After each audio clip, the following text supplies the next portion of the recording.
Yes, people. It's myself, DJ FiiFii, here with the none and other Davido OBO. What's good, bro? What's up, man? How you doing? Nothing much, man. Last time I interviewed was about 6 years ago. What? Yeah, That's crazy. It's a long time. Since then, you've done Brixton Academy. You've done you've done O2 twice. How does it feel like? Yeah, man. It's like we were just talking earlier. London's been like a big part of my career. Like one of the first places like inspired me. So I won't say do music, but like continue the journey. Yeah. You know what I'm saying? Coming here, doing club shows, then moving to the Indigo. And I think I did some place called the Choxy, yeah, East London. Then went to Brixton. And then we did the O2 and then we did it again. So London has always been, somewhere I've, always wanted to start my growth in. So even, first years of my career, I was solely really in London. One of my first shows I ever performed in was the Bunch concerts where he brought Kanye West out. Yeah. Kanye West put a chain on him. Yeah. Yeah, that was like one of the first concerts I went to, and I was inspired. Like, yo, I gotta do this. I remember like your actual first show or club show in London. I was there. It was in, now it's closed. It's in Finchley, Legacy. Wow. Remember that one? It was in North London, Northwest. Yeah, it was the first time, and it was like an after party. Yeah. Of the show. Yeah. I couldn't really see because you had about 20 men. Even then, like we was moving. Like, you see, it actually helped us a lot because one thing, me and my cousins had, like, my cousins were really with me then, like, 2-4. We were confident. Like, we just always knew, like we were acting like we were, like, big before we were even big. Yeah. It's like we was rolling, like, deep man there, like, everybody pulling up, and then, like, whole gang flew from Nigeria for the shows. Like, how much was I even getting them? But the image, the energy that we put, the energy, the tall vlogs we were making at the time, like, people wasn't doing that. Yeah. You know what I'm saying? And that's from me being in America, like, being westernized, like, I used to be a big fan of Soulja Boy, so, like, when I was younger, I used to love Soulja Boy.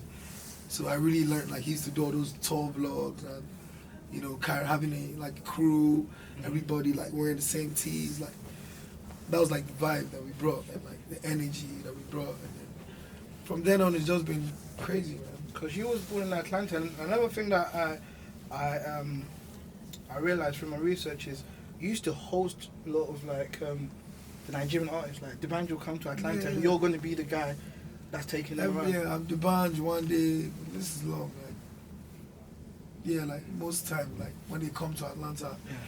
They'll hit me and my cousins up because we're like the most popular Africans there that stayed there. Yeah. Like we knew everywhere, like connected, we get them weed, girls.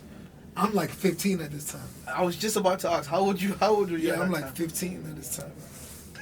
And coming back to the London show, at that time when you was in the club, your dad didn't actually know that you was out of America. Wait, for the show? When you was in London for the first time. No, he knew. Performing. He knew at that time. Because there's this thing about your dad didn't know when he was out of school. No, yeah, but this time when I came to London, he knew that time. I think he even came to the show. No, not your first big show. What? The after party one. When was your first time? He was there all those times. He bought your flights, I remember, yeah. He just needed me to go back in time for school. Oh, right. I think I wasn't meant to do like the extra shows. Yeah. I think that was it. I still went to Coventry. I did Coventry. One more place. But like then he knew I was like. So now everything is just all cool. Like he's just. Come on, what? What, man? I'm like 30-40 million dollars deep. Whoa! Come on. From now to then, we've had back-to-back hits. Yeah. And one thing I noticed is that when you came to London, you had your little man flew in a private jet. Yeah. To come over. Yeah. It's the family plane, so like my family was all coming in. Yeah. So that's what they use, like so they used to travel.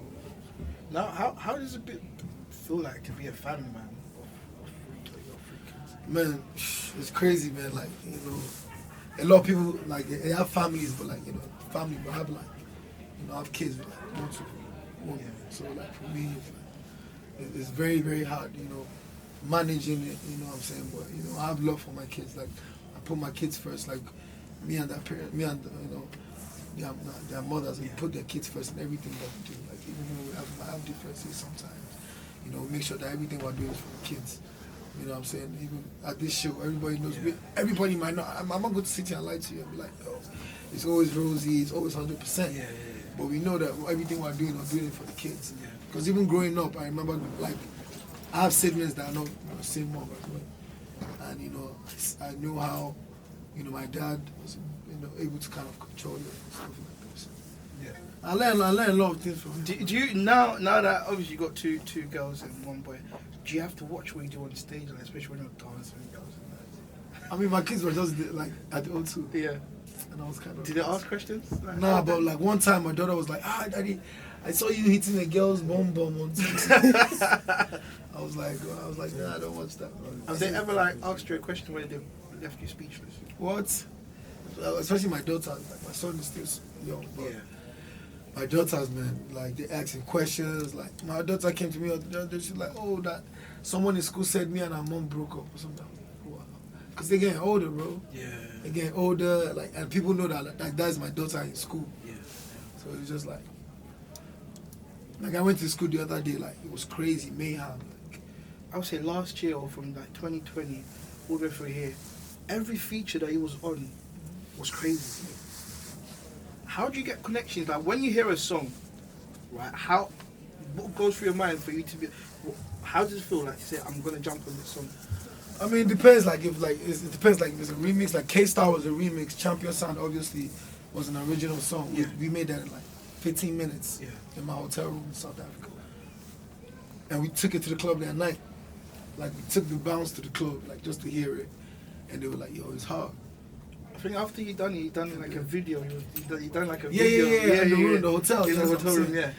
So like that was cool, but like sometimes I'll hear a record, sometimes it's sent to me, and it just vibe out, and I'm just sometimes I don't know, I'm just gifted to be able to like tell like, yo, this is gonna be a hit, and then make sure that I overpower the other artists on the song. I'm joking, but I just make sure I just bring my best, and obviously the other artists come with fire too, and we sit down and create, and it goes crazy. And also like I support, like, if I say I'm doing something with you, I'm going all the way. I want to give my all. I want to come to the video. I want to promote the song for you. You know what I'm saying? So it's a lot of things that come with it. You have that grace of just changing people's lives. There's sometimes there's like original songs. As soon as David jumps on them, it's gone. You had another, obviously, Adekunle this, Adekunle already, but High as well. Yeah. I think I'm going in. I was in Ghana like 30 December, and Oh man. top 3 tracks that got the clubs going. 2 of them, or just say top 4. 3 of them was yours. You got Champion Sound, you had High, and we had Jim Appel, the Darko Vibes. Do you know what I mean? So with that, I have to commend you for that. And keep going, and then obviously done Champion Sound. I heard there's an EP. Yeah. With Vocalistic. Yeah, me and Foco, we have like so much songs, but we're just looking like for the right time, because I gotta drop my project, he gotta drop. He just dropped his, I think. He just dropped, right? Yeah. And so I gotta drop. So I think after I drop, I think me and Foco gonna do that Afro Piano Volume 1, man. That's the term that the South Africans had the problem. They don't like my piano. They don't like Afro piano. They don't like. Well, I'm Afrobeat, he piano, so it's Afro piano. Yeah. I think they don't like when you do straight up my piano, and then you call it Afro piano. Yeah. If you're gonna do it, mix it. You know what I'm saying? But I'm an Afrobeat artist. He's not he's a South African artist. So it's like he does. Vocalistic actually raps. Yeah, he's a rapper. Like, he do hip hop too. So it's like the EP is not gonna be all my piano. Obviously, you're gonna have like some 4 Afro beats there. Then obviously we're gonna do some my piano. When he came out, everyone was waiting for the O2 was waiting for Champion Sound and Kestan. When he came on, you guys didn't even have to sing. Crazy. It just dance. Yeah. It's records, man. Like, shout out to Foka, man. Like, he calls me every day telling me thank you. I'm like, thank you, bro. Like, you brought the new sound, you brought a new wave, you brought like new energy to my career. You feel me? Like, you know what I'm saying? And you just have to be a real nigga to you know, acknowledge somebody, like, when somebody's come through for you. I mean, at the O2 it was absolutely scenes. Is that the benchmark now? You doing the O2 Arena, you're gonna go more than that? You've done it twice now. Yeah, like I think I'll let UK miss me for a while, man. You know what I'm saying? Wembley Stadium? Eventually, yeah, but I think I wanna, next year we're gonna come back, probably do some festivals, you know what I'm saying? Let it rock for a minute and then plan something huge. But definitely, we knocking down arenas all over the world. You know, we going to the US next. We're gonna be announcing the arena very soon. Madison Square? We gonna get there, but you know what I'm saying. Yeah. We're gonna we have something big coming in the US, definitely. And we're gonna hit up Europe too. I think before the summer. I mean, you've traveled to a lot of countries. What's the one country that you haven't been that you're looking forward to? Like I said, I really want to go to like Tokyo. I want to go to China, Asia, stuff like that. I would want to see you in Brazil because I heard there's a lot of Nigerians. Yeah, I want to go to Brazil. I definitely want to go. We have a lot of offers from Brazil all the time. I'm like, they've been trying to book me in Brazil like every time, like every year. I don't know, but I might be wrong. But apparently, outside Nigeria, Brazil is where the most Nigerians. It's possible, very possible. I think I've heard that too. Yeah. Man, album. Obviously, you got the EP album. Any other projects? Yeah, album. Just gonna knock this album out. You know, a classic album. We're gonna be releasing the details, the name of the album. We have a whole, we have a whole campaign that's coming with it. This year? Huh? Yeah. Yeah, possibly this year. Yeah, possibly. Feature wise? Huh? Feature wise? Like features on it? Yeah, I don't know, but it's gonna be some. It's gonna be some. I'm locking in with like it's gonna be crazy. Me and yeah, you know, so I'm like it's honestly like this. I've been focusing really on me. Yeah. Like Davido records, like solely Davido records, but obviously like I have records that I'm taking to people. Like yo, get on this. Like I'm getting a studio with Artie. I want to mention Artie. From here, Artie. Yeah. When you came on, listen. Yo, they were. I was gassed. Yo. The video that I recorded, I didn't post it, so I was so embarrassed to post it. You know the funny thing, which I don't know if it was bad or good. Like most of because like we was like rushing. Like when I got on stage, like I went from the dressing room straight. So I'm on stage, and I don't know who's backstage. I don't know who's coming. Yeah. So when I know Tion is coming out, so I'm looking at Tion, and I'm just saying, and Russ comes out. And I'm such a big fan of Artie, and I'm just telling myself, like, please come out. I lost my mind. Because I knew he was coming, but I ain't confirmed it. Yeah. And I just seen it, and I was like, wow. You know, like, I'm just snapping. Tion came out, and it was mad. Of course. And then Ross came out, and it was mad. And then when Artie's verse was coming, I'm recording. I'm just screaming. I didn't post that because I'm so embarrassed to post it. And I had to record another one. And you said the DJ to pull up. And crazy. And it's crazy to see because these like the next day, like they all hit me up and like, yo, thank you for giving me the opportunity. I'm like, nah, but and they from here, you know what I'm saying? You see how I call it a culture shift, where it's like, I remember when you can't even like think about African artists even doing the O2. Yeah. And we the ones that bringing, no disrespect, but it's like. We the ones giving the UK artists like, yo, I'm doing O2, like come out, like let me, you know what I'm saying? Yeah. Like, they don't, like I don't, like I'm not sure, but I'm not sure if any of them could really sell O2 per se right now. You know what I'm saying? Alone. No, I mean Afrobeat is large now, man. You know what I'm it's saying? Huge. So I'm just saying, like 10 years ago, it was the other way around. Yeah. And then now you see a culture shift where you have a lot of artists that are from Africa embracing their true culture, and it's just beautiful to see.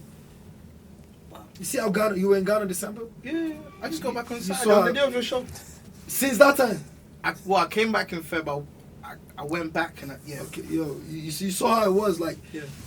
Accra was basically like America, bro, like, yeah. All the, like, you know what I'm saying? Like, you know how it was?